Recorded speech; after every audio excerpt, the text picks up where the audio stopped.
Hello friends, welcome to my channel with a new mini blog. সবাইকে good morning. সকাল সকাল ready হয়ে গেছি, বিননগর উলুচন্ডিতে যাব পুজো দিতে। তো বাড়ি থেকে বেরিয়ে চলে এসেছি, দেখছি স্টেশনে গেট পড়েছে, এমনিই লেট হয়ে গেছে।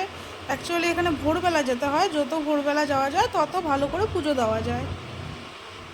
রানাঘাট এসেছি, এখানে আর কি সুমনের আসার কথা, যার জন্য এখানে ওয়েট করতে হবে। এখন দেখি কখন আসে। আর এদিকে দেখো সকালবেলা স্টেশনের পাশে বেশ বিস্কুট, লাড্ডু সব কিছু পাইকারি বিক্রি হয়। আর এখানে দামটাও কিন্তু অনেকটা কম থাকে। আমি একবার নিয়েছিলাম, বিস্কুট হোক, লাড্ডু হোক, যে কোনো কিছু দেখি সকালবেলা এগুলোর বেশ দাম অনেকটাই কম থাকে। তো চলে এসছে, এখান থেকে আমরা বেরিয়েও গেছি। এটা হচ্ছে রানাঘাট কোটমোড়ের ওপরে যে সাবওয়েটা হয়েছে, তার উপরের রাস্তা করার পরে প্রথম আসলাম। এত সুন্দর ভিউটা খুবই ভালো লাগছে।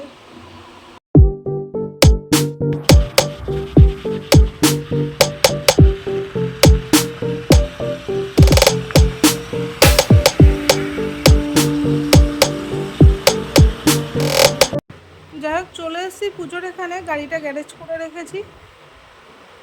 বেলা হয়ে গেছে তো অনেকটা আসতে, যার জন্য এখানে খুবই ভিড়। এখানে দুটো বাটাও কিনে নিয়েছি আর কি, দুজন পুজো দেবো। ভেতরে এতটাই ভিড় যে ঠিকমতো ফোনটাও ধরে রাখা যাচ্ছে না। এখানে দুপাশ দিয়েই পুরো মেলাটাতেই বাটা বিক্রি হয়। এতটাই ভিড়, যার জন্য আমি ঠিকমতো ভিতরে তোমাদের পুজো দেওয়ার ভিডিওটা দেখাতেও পারিনি। যে পুজো দিয়ে বেরিয়ে যাওয়ার পর এখন খুবই গরম লাগছিল, যার জন্য দুজন 2 গ্লাস আখের রস খেয়ে নেবো, তারপরে এখান থেকে বেরিয়ে যাব। ওকে রানাঘাট দিয়ে ছেড়ে দেবো, আমি চলে আসবো। যে পুজো দিয়ে তো ওখান থেকে বেরিয়ে গেছি, ভেবেছিলাম রানাঘাট দিয়ে যাব, কিন্তু কোটমোড়ের ওখানে পুলিশ থাকতে পারে, যার জন্য প্রবলেম হবে। ওই জন্য কালীনারায়ণপুর হয়ে তারপরে যাচ্ছি আর কি। এখানে কালীনারায়ণপুর থেকে আবার ব্রিজ পার করতে হয়, দেখো হেঁটে হেঁটে।